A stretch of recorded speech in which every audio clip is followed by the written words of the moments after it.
Hello বাচ্চারা, আজকে আমরা এইচএসসির জন্য গুরুত্বপূর্ণ আরেকটা রিঅ্যারেঞ্জ নিয়ে কথা বলবো এবং এই রিঅ্যারেঞ্জটা একটা গল্পের উপর ভিত্তি করে। এই গল্পটার নাম হলো সোক্রাটিস অ্যান্ড হিজ ওয়াইফ। এই গল্প থেকে রাজশাহী বোর্ড 2006-এ রিঅ্যারেঞ্জের প্রশ্ন এসেছে। এখন পর্যন্ত একবার এইচএসসি পরীক্ষায় এসেছে। সো চলো শুরু করা যাক। Once, the great Greek scholar Socrates had a wife who used to lose her temper on the slightest excuse. একদার গ্রীসের মহান পণ্ডিত সক্রেটিসের এমন এক স্ত্রী ছিলেন যিনি সামান্য অজুহাতেই নিজের মেজাজ হারিয়ে ফেলতেন। One day, the woman became more furious than ever and began to insult him. একদিন ওই নারী অন্য যে কোনো সময়ের চেয়ে বেশি ক্ষিপ্ত হয়ে উঠলেন এবং তাকে অপমান করতে শুরু করলেন। Socrates quietly went outside and sat on the doorstep of his residence, looking out at the street. Socrates চুপচাপ বাইরে চলে গেলেন এবং রাস্তার দিকে তাকিয়ে তার বাড়ির দোরগোড়ায় গিয়ে বসলেন।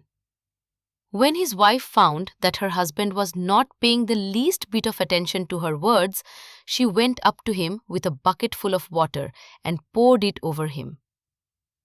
যখন তার স্ত্রী দেখলেন যে তার স্বামী তার কথায় সামান্যতম মনোযোগও দিচ্ছেন না, তখন তিনি এক বালতি জল নিয়ে তার কাছে গেলেন এবং তার ওপর তা ঢেলে দিলেন।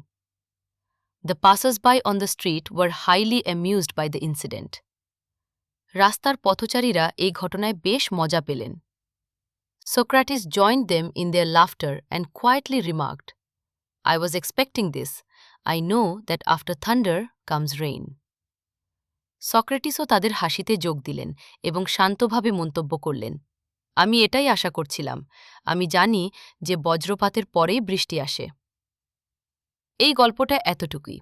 তোমরা যেটা করবা, আদানিস্টোর ওয়েবসাইটে গিয়ে এই গল্পটা পড়ার পাশাপাশি এখন পর্যন্ত এইচএসসি পরীক্ষায় আসা সব রিঅ্যারেঞ্জের প্রশ্ন বেশি বেশি করে প্র্যাকটিস করবা। ভিডিওটার ডিসক্রিপশন ও কমেন্ট সেকশনে তুমি সব কিছুর লিঙ্ক পেয়ে যাবা। তোমাদের আদন ভাইয়া ও আদানিস টিম তোমাদের জন্য সব কিছু ফ্রি করে দিয়েছে। তোমাদের কোনো কোর্স কিনতে হবে না, টাকা খরচ করতে হবে না। Best of luck.